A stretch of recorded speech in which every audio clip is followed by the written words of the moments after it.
Olá a todos vocês, sejam bem-vindos ao nosso canal. Hoje vamos falar de impunidade e vamos falar disso através da abertura de O Poderoso Chefão. Mas antes, não se esqueça de inscrever-se em nosso canal, curtir o vídeo, comentar, acionar o sininho para que receba nossos vídeos. Vamos lá? Roda a vinheta.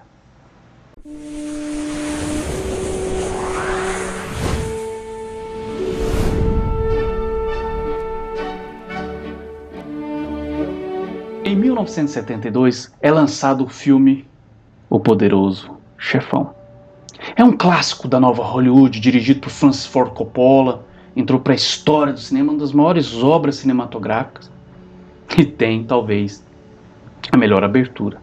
E é dela que nós vamos falar.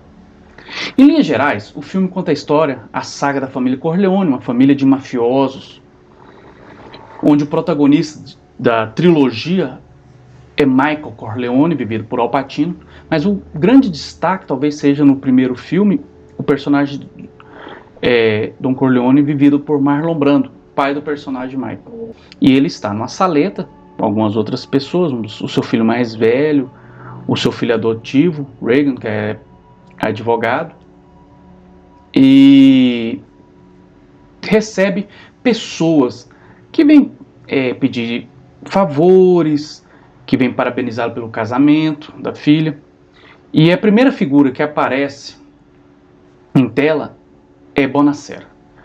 Bonacera começa a falar do seu apego à América, aquela coisa toda, a democracia, que ele fez sua vida nos Estados Unidos, e depois parte para o relato de sua filha, que tem um namorado estadunidense, que um dia saiu para se divertir com ele, os amigos, e o álcool, né, tomou conta da situação, tentam abusar dela, ela não deixa, né, protege sua honra, como deixa bem claro Bonacera, a sua visão conservadora sobre a virgindade.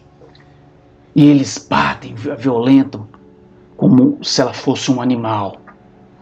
Pelo menos assim é transparecido no discurso do personagem. He took her for a drive with another boyfriend.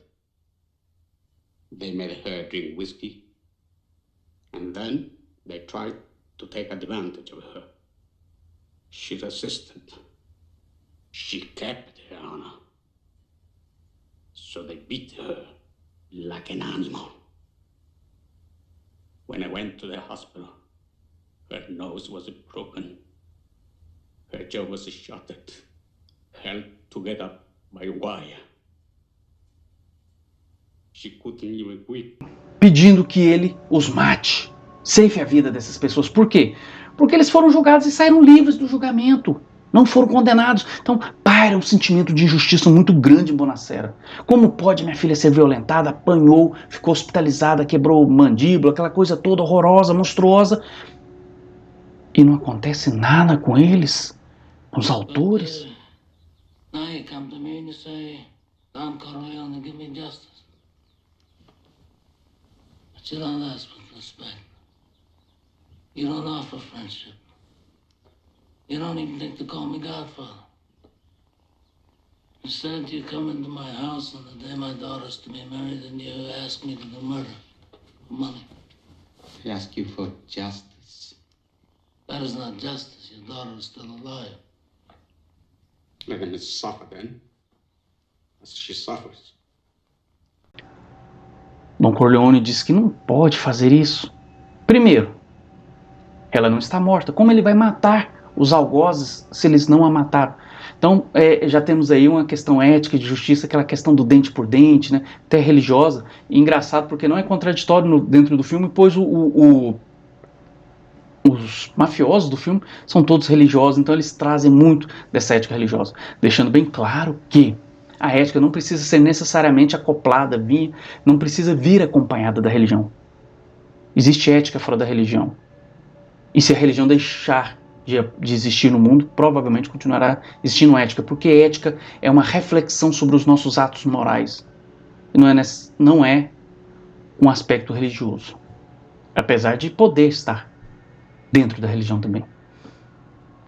Então Bonacera continua o seu discurso e Don Corleone coloca à mesa outra questão. Bonacera nunca o pediu um favor, nunca o tratou como amigo, nunca o chamou para tomar um café. Olha só, como se fosse o professor Girafales sendo convidado pela Dona Florinda. Mas aqui tem uma diferença, é claro. É nessa hora que Bonacera pede a amizade de Don Corleone, o beija sua mão e o chama de padrinho. Inclusive é o título original do filme, né? Good Father. E Don Corleone promete que irá fazer justiça. E que um dia, talvez, poderá pedir um favor ao seu convidado. Depois passa o serviço para um de seus capangas, através de seu filho adotivo, que está na saleta, e diz que é para passar para uma pessoa que não vai cometer excessos, pois eles não são assassinos, como acha Bonacera. Então há limites, né, na questão da justiça. O que nós vemos no filme, na abertura dessa obra cinematográfica, nós vemos na nossa vida cotidiana. As pessoas acham-se injustiçadas porque não veem a justiça, no caso aqui bem restrita à questão jurídica e penal, se dá conforme elas queriam, elas ensejam. E esse sentimento pode levar ao quê? A sentimento de revanche, de vingança, como aquele do filme estrelado por Charles Bronson na década de 70, Desejo de Matar, onde um engenheiro tem a sua mulher morta e a sua filha acaba ficando no estado vegetativo depois de serem atacadas por 3 bandidos e serem estupradas, apanharem. É abominável, claro. E ele, de um liberal que era contra o armamento, passa a andar armado e começa a cometer homicídios, vira um justiceiro. Todo dia sai à noite e mata um infrator da lei que ele acha nas ruas cometendo crimes. Isso é algo perigoso. Por quê? Porque começamos a pegar o que era papel do Estado e jogamos na mão das pessoas. E o que era um pouco mais centralizado, burocratizado, um pouco mais objetivo, passa a se dar de forma mais ressentida, vingativa. E isso é muito perigoso, porque há excessos. As pessoas começam a querer matar, a querer ferir a outra e a cometer mais violência. Não que a ação do Estado seja isenta de injustiças. Ela também pode cometer injustiça, inclusive injustiças feitas sob a égide, sob o manto da legalidade. O nazismo era legal, a escravidão era legal e nem por causa disso era justa. O que nós vemos historicamente quando há o desmantelamento, o enfraquecimento do feudalismo na Europa, começa a surgir a centralização do poder na mão dos reis, da nobreza, surge o Estado-nação, os países, e a justiça, no sentido jurídico e penal, passa do âmbito privado e vai para o Estado, que centraliza, burocratiza e legaliza a justiça. Há um avanço aí, por outro lado, há um retrocesso. Por quê? Porque a vítima deixa de estar presente nas decisões judiciais, penais, e ela se dá simplesmente pelos olhos burocráticos do Estado. E isso é um combustível, um alimento para o sentimento de injustiça, pois a própria vítima, que é protagonista nessa história, ela não faz parte da urdidura, do entrelaçamento, da costura dessa novela da justiça. Porém, por outro lado, se deixa apenas o privado, as pessoas com seus sentimentos apaixonados, ressentidos, rancorosos, tomarem a frente da justiça, nós vamos ver mais injustiça, mais violência, como a que aconteceu no Guarujá alguns anos atrás, quando colocam numa rede social, no Facebook, que uma mulher estava aliciando criança, estava matando, fazendo bruxaria, aquelas coisas absurdas de fake news. E me colocam ainda um retrato falado. E esse retrato falado é muito parecido com uma pessoa determinada. E essa pessoa é linchada e morta por populares.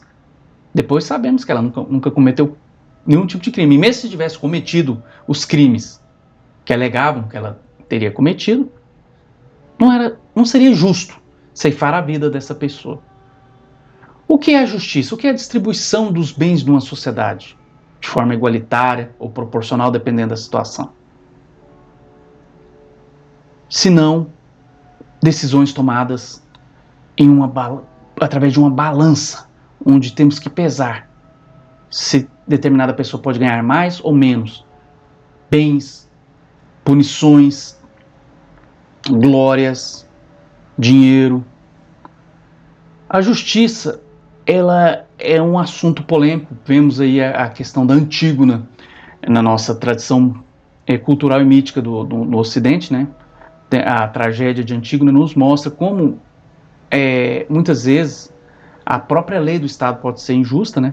No caso da Antígona, ela luta para dar as exéquias fúnebres ao irmão Polinices, que está proibido por uma lei de Tebas de ser enterrado. Ela acaba enterrando o irmão, comete um ato ilegal, porém, ao seu ver, justo, e é emparedada, vive e morre. É trágico o final da peça, como geralmente são as tragédias gregas. E quando vemos essa questão da justiça no âmbito penal, vemos as pessoas reclamando do Estado, que não há punição, que não há prisões, sendo que, por esse lado, poderíamos dizer que há muita justiça. O Brasil mesmo é um dos países que mais prende, incha o sistema carcerário. Na verdade, a injustiça estaria no excesso de prisões e não na falta delas, né? Seria o contrário. E na forma como se dá, né? Onde encarceramos praticamente somente negros, periféricos, crimes patrimoniais, tráfico de drogas, como deixamos grande parte dos crimes de colarinho branco, de pessoas ricas, brancas de fora. Outra questão que é extremamente polêmica é quando se diz que há muita injustiça devido aos direitos humanos. Na verdade, grande parte dos crimes, da violência e das injustiças se dão pela falta de direitos humanos, pela falta de saneamento básico, pela falta de escolas, pela falta de cultura, pela falta de uma distribuição mais igualitária das riquezas, da questão socioeconômica. Mesmo crimes ou atos violentos que aparentemente não tem nada a ver com isso, como, por exemplo, a violência contra a mulher, a questão misógina, ela passa pela questão dos direitos humanos, por uma questão de igualdade dos gêneros, por uma questão de educação, pela questão de freio ao sexismo machista. Então, as injustiças se dão não por falta, não pelos direitos humanos, mas por falta de direitos humanos.